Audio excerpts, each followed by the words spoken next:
Welcome back to the channel. Today we're looking at two pieces of gaming gear from Dareu, a Hall effect keyboard and a gaming mouse. Normally these would be two completely separate reviews, but instead I wanted to take a look at Dareu's approach to performance across two very different peripherals. So this is the Dareu Cool68 and Ultra07 mouse.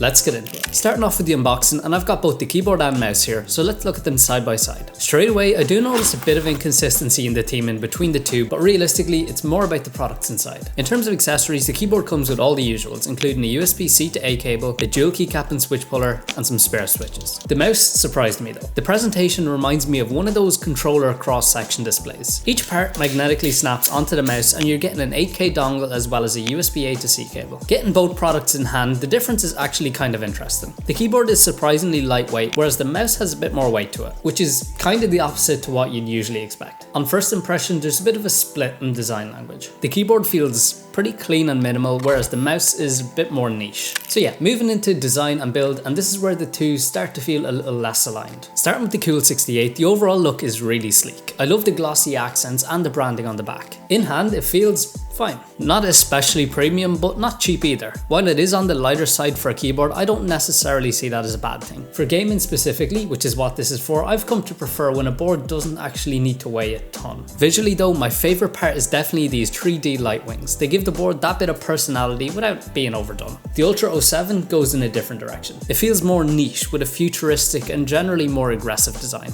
The magnetic snap-on pieces are cool, and the body has these little different gaps and cutouts, so overall it definitely feels more like a gaming mouse than the keyboard feels like a gaming keyboard. But that's just on aesthetics. In hand, the mouse feels solid and premium, but the shape is ever so slightly on the bigger side for me, so having smaller hands, I did notice this. The weight is fine, but it's not trying to compete with the ultra lightweight mouses that the more hardcore players might be looking at. So yeah, visually, I don't think these peripherals feel like they came from the same brand. The Cool68 feels like it was tastefully designed, whereas the Ultra07 is, like I said, more niche and futuristic. That said, both still feel performance oriented, just expressed in two different ways. And moving into features and tech, this is where Dareu's performance focus really comes through. Starting with the Cool68, as I'm sure you're aware, this is a Hall effect keyboard, so instead of traditional mechanical switches, its magnetic switches enable features like adjustable actuation as well as rapid trigger. When it comes to FPS games, this is something you can actually feel if you configure it correctly, so it's definitely not just a spec sheet feature. Now, that same focus on performance carries over to the mouse. The Ultra07 is packing an 8000Hz polling rate with an AIM 750U precision sensor, and this rear part of the shell even adjusts if you happen to have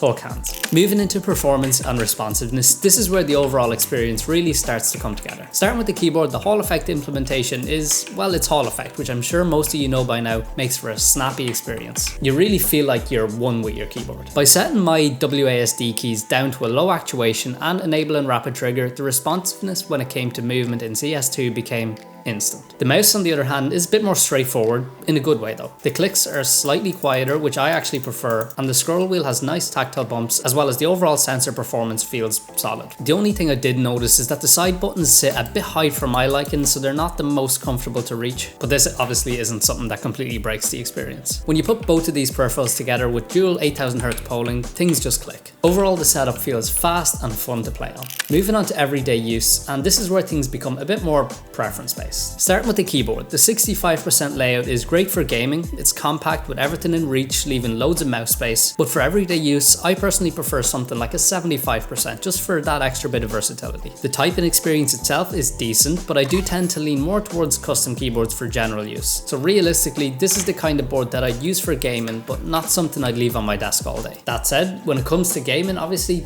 this thing does what it needs to do.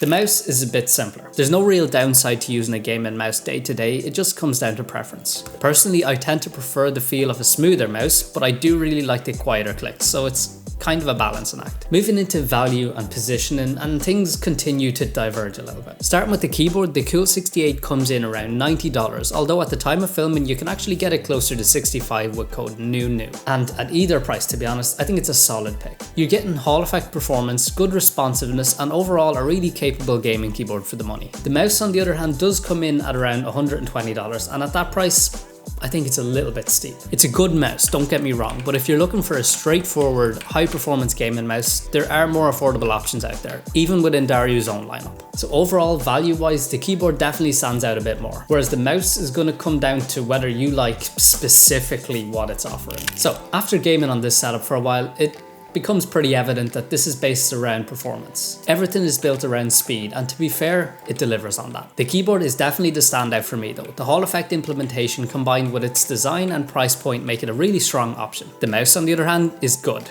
It performs well and feels solid, but at its price point, it doesn't feel like quite as competitive an offer. This pair of peripherals are fun to use and feel great in game. I just don't feel like they're trying to be all-rounders in their categories though. I think they're specifically aimed at people who care about performance first, and if that's you, there's a lot to like. And that's going to do it for my review of the Dareu Cool68 and Ultra07. If you enjoyed the video or found it helpful, consider dropping a like, and if you want to see more content like this, hit subscribe. If you've got any thoughts on either of these peripherals, let me know in the comments, and as always, a huge thanks to Dareu for making this video possible.